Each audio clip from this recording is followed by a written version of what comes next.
मित्रांनो, तुम्हाला erection strong केव्हा येतं?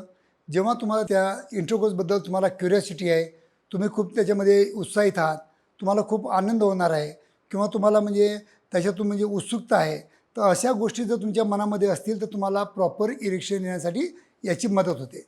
पण याच्या विरुद्ध तुमच्या मनामध्ये भीती आहे, की आपलं लवकर होणार आहे, का आपल्याला म्हणजे बरोबर करता येणार का नाही किंवा आपलं होणार का नाही होणार, आपली पार्टनर संतुष्ट होणार का नाही होणार, असे जे काही प्रश्न तुमच्या मनामध्ये असतील तर नक्कीच तिथं तुमचं काम लवकर होईल, तुम्हाला अर्ली इजॅक्युलेशन होऊ शकतं. तर या दोन्ही गोष्टी तुमच्या हातामध्ये असतात, की जेव्हा समागम तुम्ही करता तेव्हा तुमच्या मनामध्ये कोणते विचार चालू आहे त्याच्यावर सगळ्या गोष्टी डिपेंड असतात. नाहीतर मग संबंध करता करता पण तुम्हाला लूजपणा येऊ शकतो. तर नेहमी तुम्ही लक्षात ठेवा, जेव्हा केव्हा तुम्ही सेक्शुअल ॲक्टिव्हिटी करता किंवा समागम करता, शारीरिक संबंध ठेवता, तेव्हा तुमच्या मनामध्ये पॉझिटिव्ह आणि फक्त पॉझिटिव्ह विचार असणं हे अत्यंत गरजेचं असतं. कारण जर पॉझिटिव्ह विचार असतील तर ते पॅरासिम्पॅथेटिक नर्व तुमचे स्टिम्युलेट होतात. जे म्हणजे सिम्पॅथेटिक नर्व जे असतात ते तुम्हाला काम करण्यासाठी उत्स्फूर्त करतात.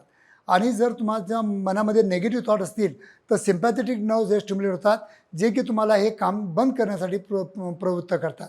तर मित्रांनो, जेव्हा केव्हा तुम्हाला काही इरेक्टाईल डिस्फंक्शन या प्रीमॅच्युअर इजॅक्युलेशनचे काही प्रॉब्लेम असतात, हे सॉल्व्ह करणं बऱ्याच वेळा हे तुमच्याच हातामध्ये असू शकतं.